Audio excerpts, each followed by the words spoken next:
Hello class, how are you all? In this video lecture, we will discuss modals. Modals को हम discuss करेंगे इसके अंदर. So let's start without any delay. So what is modal in English grammar? Basically, in English grammar,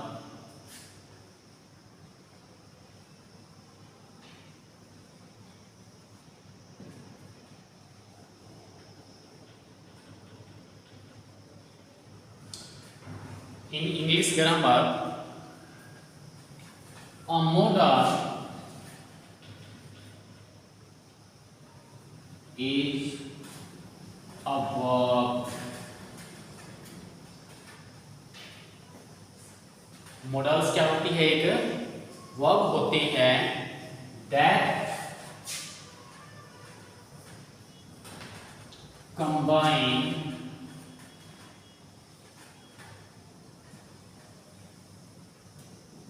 combines with another verb.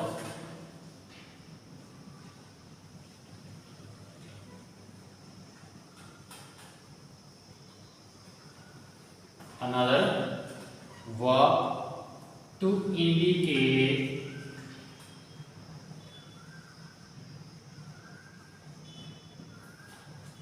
mood or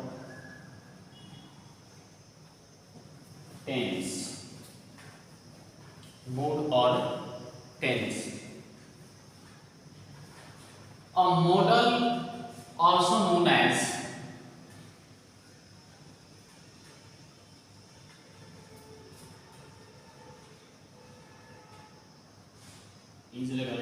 a modal is also known as a modal auxiliary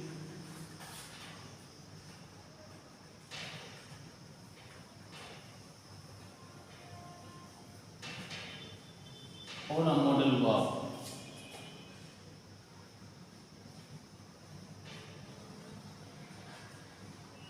Or a modal verb which expresses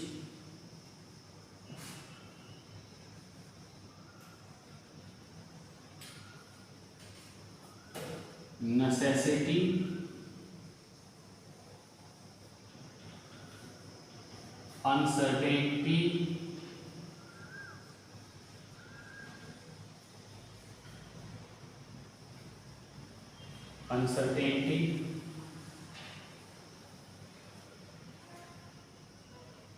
possibility,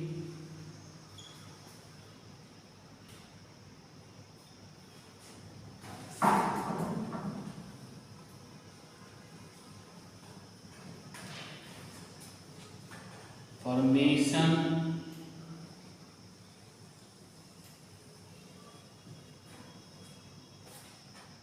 moral duty, etc.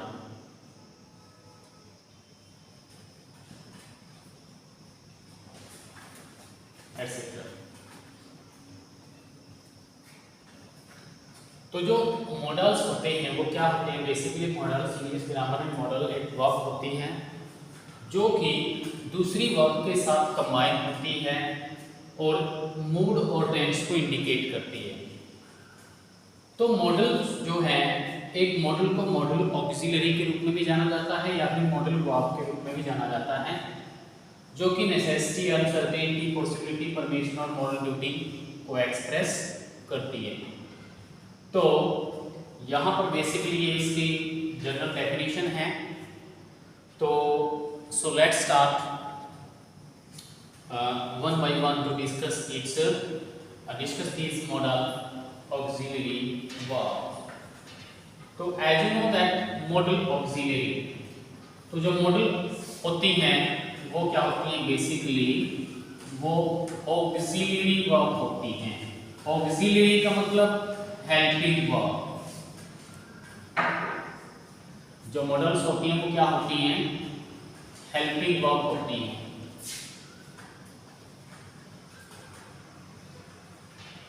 Helping verb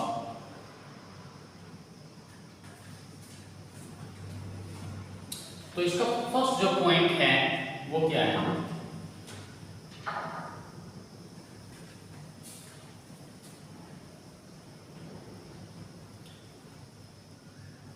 There are 13 modal auxiliary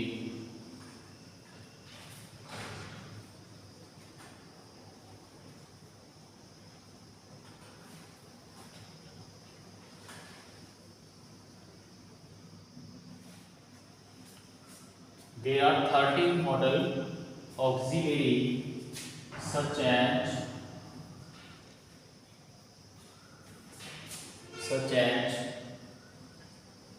can, could, may, might,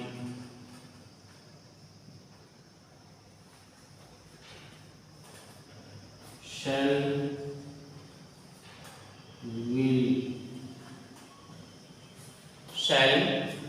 will, should, would,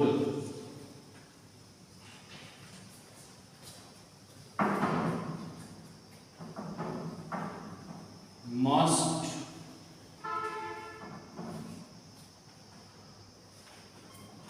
ought to,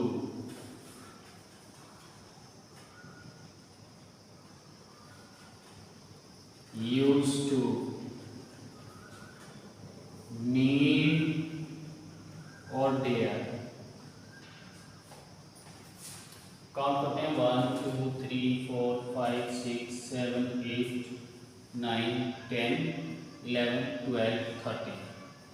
तो these are 13 modal verbs we have, and in these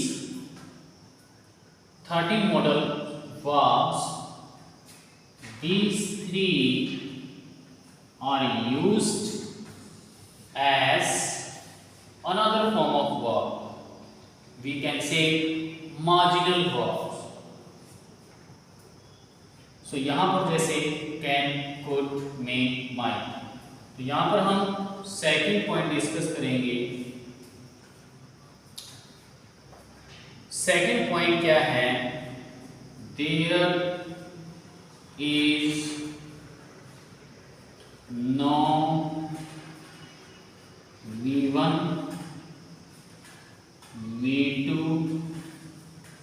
V3, ing और S या ES form of modal।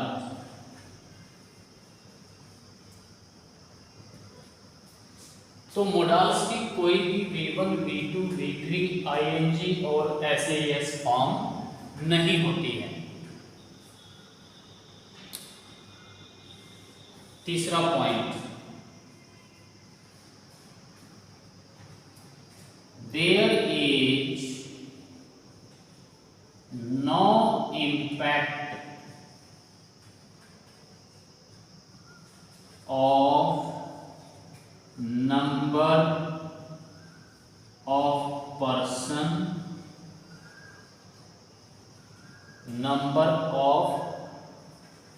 person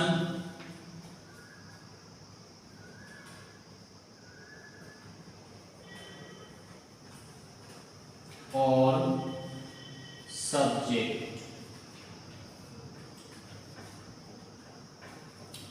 There is no impact of number of person or subject on modals। मतलब modals पर किसी भी प्रकार से person के number और सब्जेक्ट का प्रभाव नहीं पड़ता है। जैसे जस्ट वेट,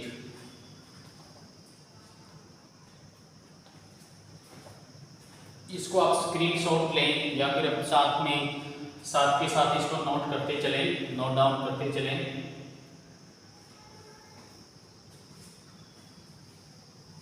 इसको मैं रफ कर रहा हूं अभी फर्स्ट पॉइंट को।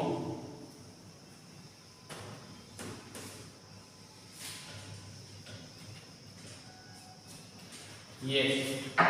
So there is no impact of number of person or subject on models. तो देखिए जैसे he can solve this sum.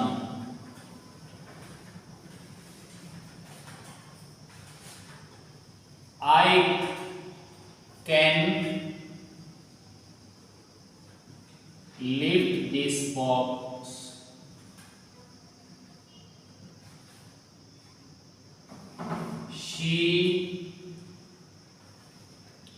They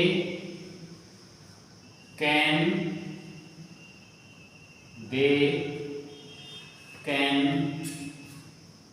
go to home. अब यहां पर देखिए जैसे कैन।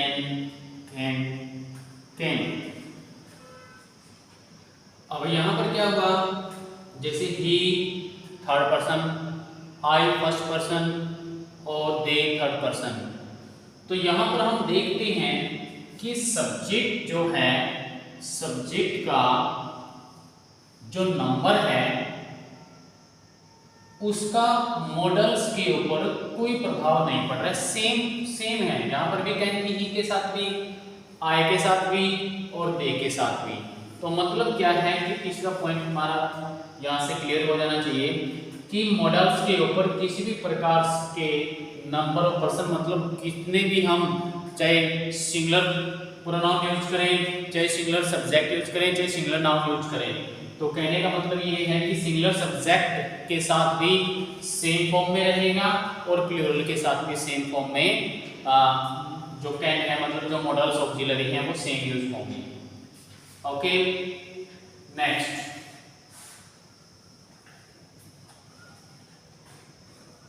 इसका स्क्रीनशॉट ले सकते हो। Next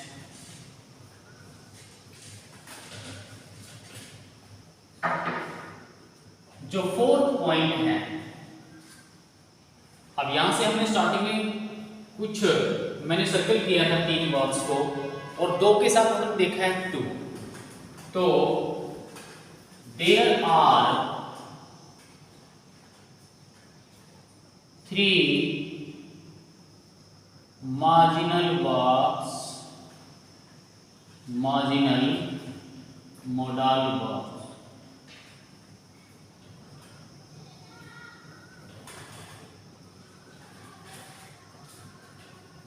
That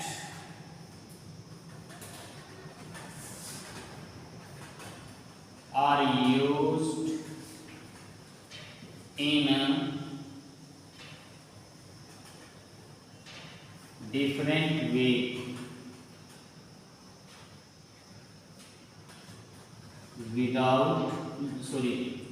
except helping verb। यह modals verb except modal verb, मतलब modals verb के अलावा हम उनको डिफरेंट वे से यूज कर सकते हैं, डिफरेंट वे में यूज करते हैं। तो कौन सी हैं? फर्स्ट है use to, second is need और third is dare.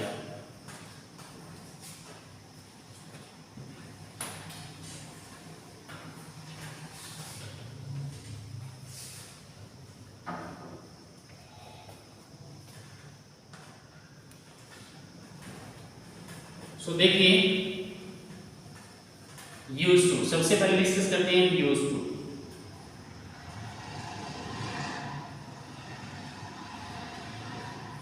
Use to basically कहाँ करते हैं हम पास्ट की हैबिट के लिए, इसको जब हम अलग से मॉडल्स के रूप में यूज करेंगे तब हम डिस्कस करेंगे इसको। तो यहाँ पर इसका मार्जिनल यूज कर रहे हैं, तो यूज टू का प्रयोग किसके रूप में करते हैं हम, as an adjective,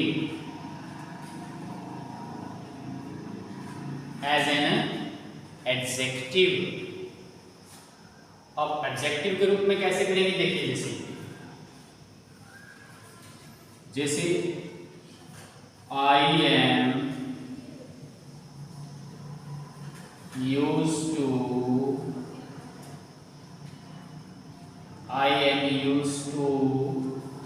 study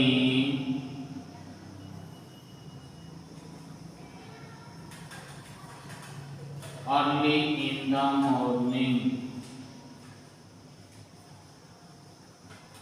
early in the morning.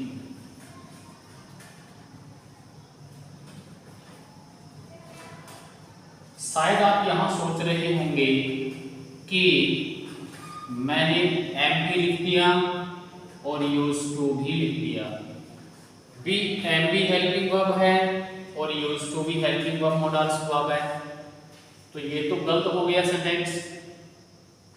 नहीं, क्या होता है कि जब भी मॉडल्स मतलब यूज टू से पहले किसी भी हेल्पिंग वर्ब का प्रयोग किया गया, हेल्पिंग वर्ब कोई भी हो सकती है यहाँ, ठीक है, बी की फॉर्म कोई भी हो सकती है। बी की फॉर्म आपको पता है ना, जैसे एच एम आर वाज और वर, ये जो बेसिक फॉर्म है, जनरल फॉर्म है बी की, ये कोई भी हो सकती है। ओके, तो यहाँ पर तो यदि यूज टू से पहले कोई हेल्पिंग वर्ब है और यूज टू के बाद यदि आईएनजी फॉर्म दी गई है, तो आप समझ जाना यूज टू यहाँ पर हेल्पिंग वर्ब के रूप में ना यूज होकर के एडजेक्टिव के रूप में यूज हुआ है, जो किसको शो करता है, हैबिट को।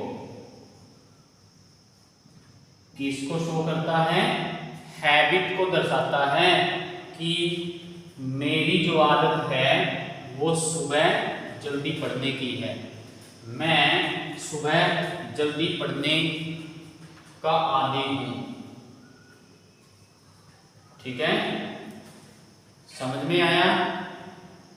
यहां पर आप ये यूज करेंगे, जैसे I am not use to disturbing anyone in there या इन हिज होमवर्क, भी मुझे किसी के काम में दखल अंदाजी करने की आदत नहीं है।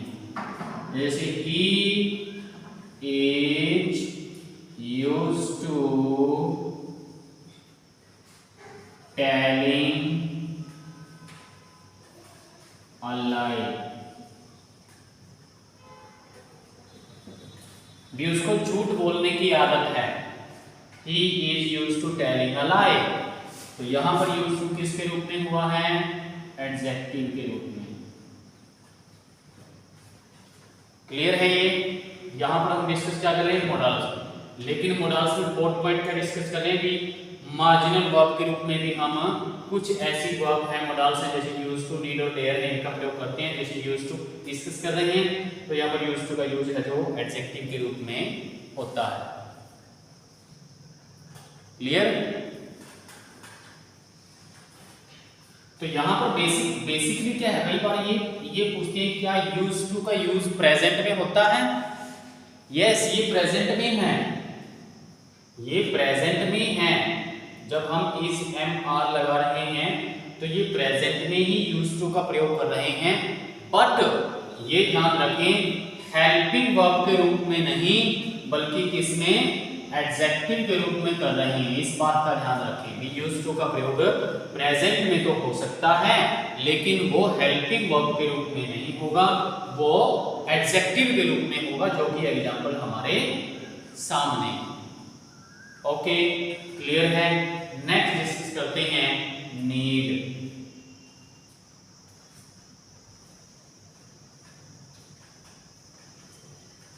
नेक्स्ट है नीड।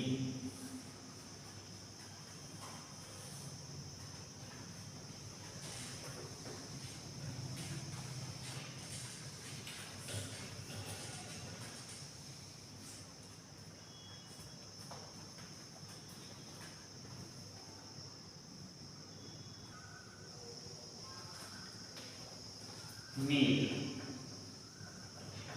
नीड का जो यूज है वो बेसिकली हम दो तरीके से करते हैं।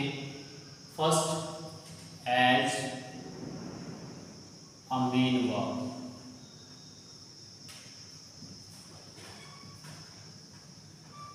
मेन वर्ब के रूप में। नीड का जो यूज है वो किसके रूप में करते हैं?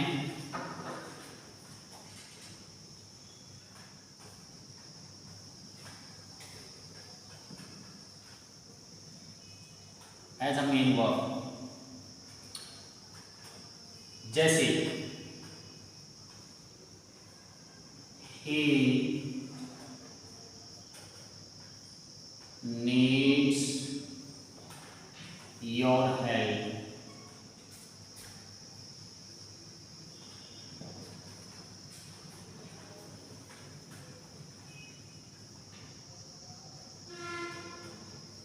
she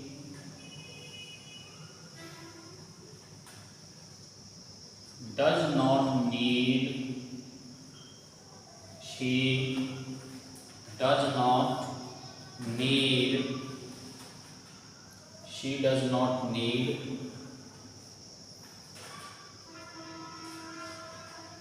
to call me। यहां पर दोनों में देख सकते हैं नीड्स, यहां पर नीड हुआ है, यहां पर नीड आ गया। नीड से पहले क्या है? नॉट, और नॉट से पहले क्या है? डज। मतलब डज यहां पर हेल्पिंग वर्ब है तो नॉट एडवर्ब, तो नीड। नीड के बाद क्या है? टू। तो ये जो सेक्शन है तो इनसे हम कह सकते हैं कि नीड का प्रयोग मेन वर्ब के रूप में हुआ है। ठीक है, ही नीड्स योर हेल्प, क्योंकि यहाँ पर नीड क्या हो रहा है? चेंज हो रहा है। मतलब जैसे I need your help, they need your help, he needs your help. तो यहाँ पर नीड है जो वो चेंज हो रहा है, तो जो चेंज होगा वो क्या होगा? वो मेन होगा, क्योंकि मोडाल्स के ऊपर तो हमने पढ़ा था ना कि मोडाल्स के ऊपर किसी भी प्रकार के नंबर ऑफ पर्सन और सब्जेक्ट का कोई प्रभाव नहीं पड़ेगा। तो यहाँ पर तो प्रभाव पड़ रहा है, तो इसका मतलब ये मेन वर्ब के रूप में यूज हो रहा है। तो यहाँ पर क्या है? तो she does not need to work. दूसरा तरीका है, यदि नीड के बाद जस्ट आफ्टर टू आता है तो भी आप समझो कि नीड क्या है? मेन वर्ब के रूप में यूज हुई है। उसके बाद आता है need as an helping verb.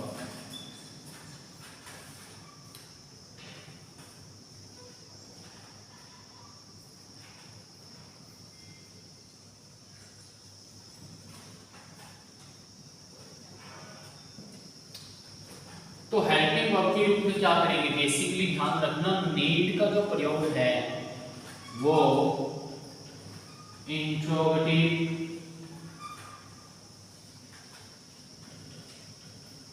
और नेगेटिव सेंटेंसेस में होता है।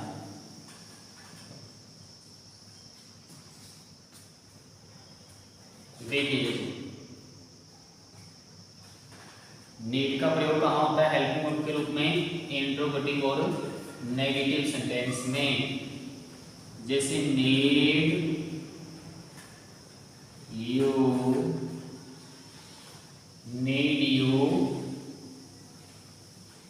Submit, need you submit your assignment.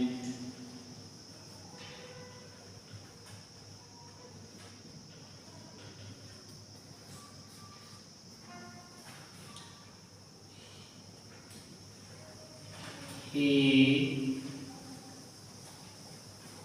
need not, he need not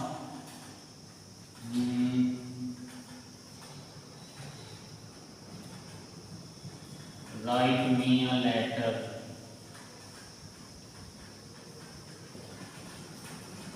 He need not write me a letter। तो यहाँ पर इंट्रोगेटिव के रूप में, यहाँ पर हेल्पिंग वर्ब के रूप में कैसे पता चला? एक तो इसके ऊपर प्रभाव नहीं पड़ा किसका, सब्जेक्ट का। दूसरा, नीड के just after not have, not का प्रयोग हमेशा हम हेल्पिंग वर्ब के साथ ही करते हैं। तो यहाँ पर नीड क्या है, हेल्पिंग वर्ब है। यहाँ पर नीड क्या है, हेल्पिंग वर्ब है। यहाँ पर कैसे पता चला, क्योंकि सेंटेंस हम दो तरीके से ही इंट्रोगेटिव बना सकते हैं। पहला कौन सा, हेल्पिंग वर्ब की हेल्प से, और दूसरा है डब्ल्यूएच वर्ड की हेल्प से। अब यदि नीड यहाँ पर पहले यूज किया गया और पीछे क्वेश्चन मार्क है, तो बेसिक सी बात है ये कि यहाँ पर नीड हेल्पिंग वर्ब के रूप में यूज हुआ है। क्लियर। नेक्स्ट,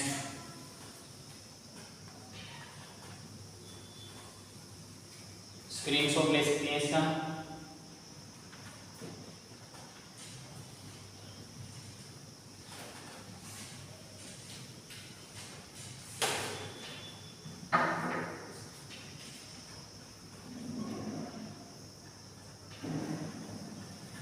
उसके बाद है, जैसे इसके अंदर यूज आ जाएंगे अलग अलग से, जैसे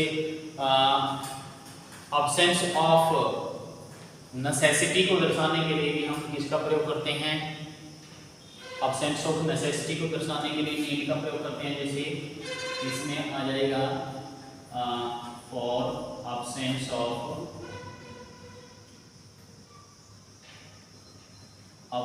ऑफ नेसेसिटी। ये क्या है, बेसिकली ये नेगेटिविटी ही है, नेगेटिव क्या आ जाएगा इसके अंदर, मतलब फॉर अब्सेंस ऑफ नेसेसिटी और कंपल्सन। तो यहाँ पर जो अब्सेंस ऑफ नेसेसिटी या फिर ऑब्लिगेशन है उसको शो करने के लिए हम नीड का प्रयोग करते हैं। जैसे कि इट इज रेनिंग,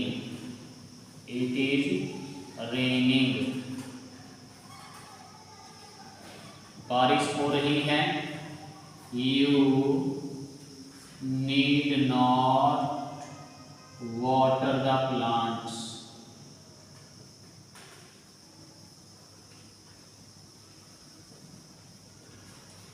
ठीक है। It is raining, you need not water the plants. Okay, the rain has stop, you need not bring umbrella। Okay, next use आता है वो, कई बार हम चलो इसको बेसिक से ऐसे ही याद रखते हैं ना, भी नीड का प्रयोग है जब वो नेगेटिव और इंटरोगेटिव सेंस में होता है। ओके, नेक्स्ट आता है डेयर।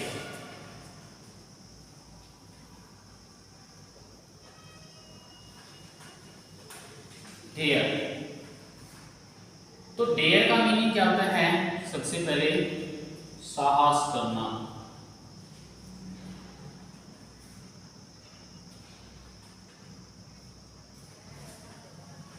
या फिर हिम्मत दिखाना।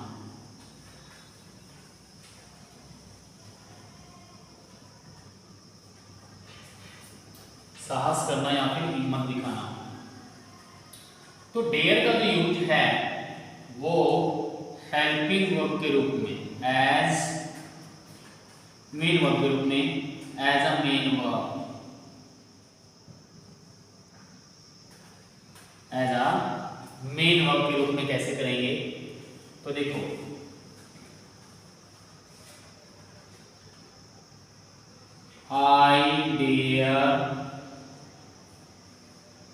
I dare to go,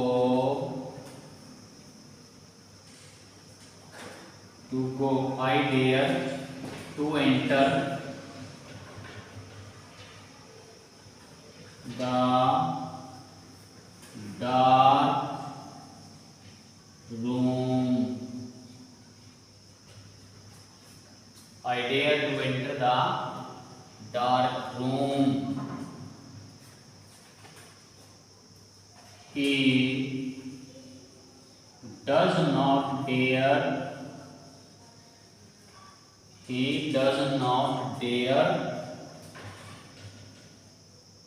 to touch my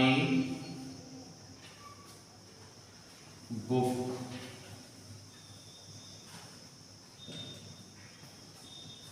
तो यहाँ पर वही कॉन्सेप्ट रहेगा,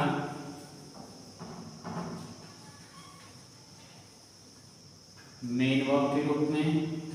जो हमने नीड वाला किया था वही सेम कॉन्सेप्ट है।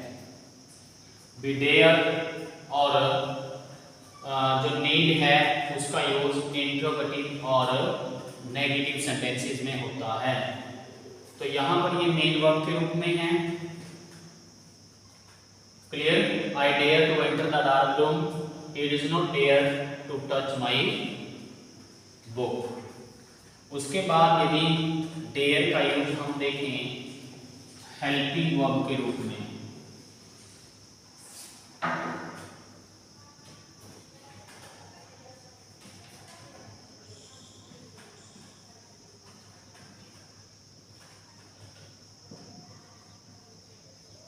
हेल्पिंग वर्ब कहां पर करेंगे?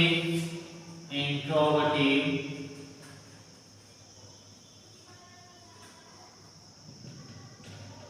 एंड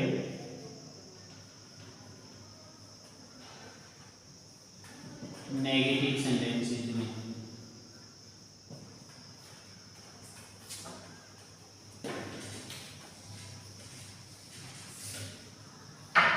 जैसे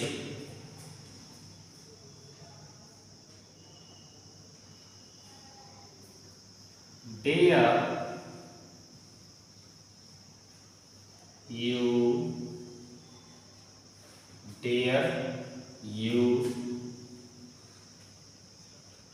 enter the dark room,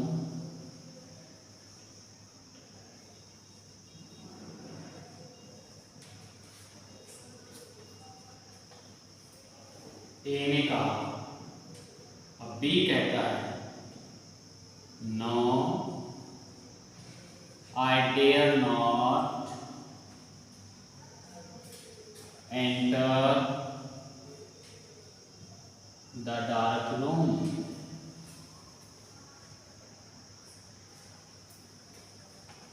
उसके बाद ए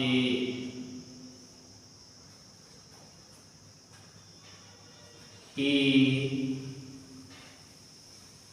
dare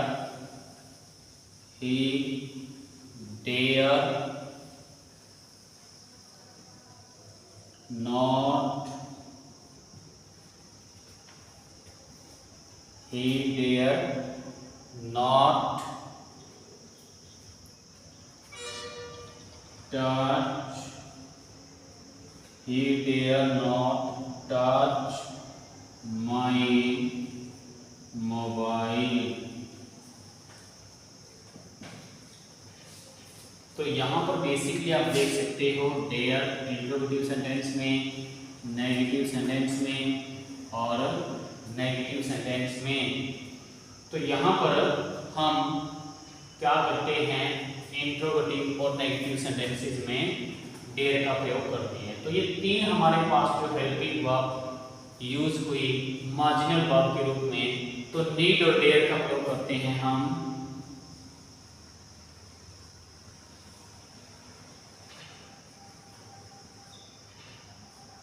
हेल्पिंग वर्ब और मेन वर्ब के रूप में। यूज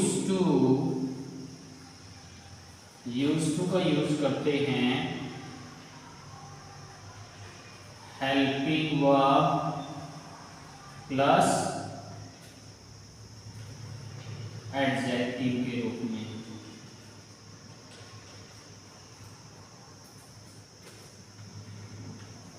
जब एडजेक्टिव के रूप में करते हैं तो हम इसका यूज जो है वो प्रेजेंट टेंस में भी कर सकते हैं।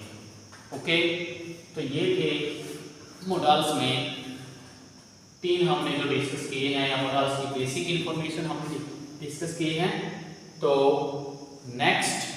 in the next class we will discuss one by one the models auxiliary. Okay, till then have a good day.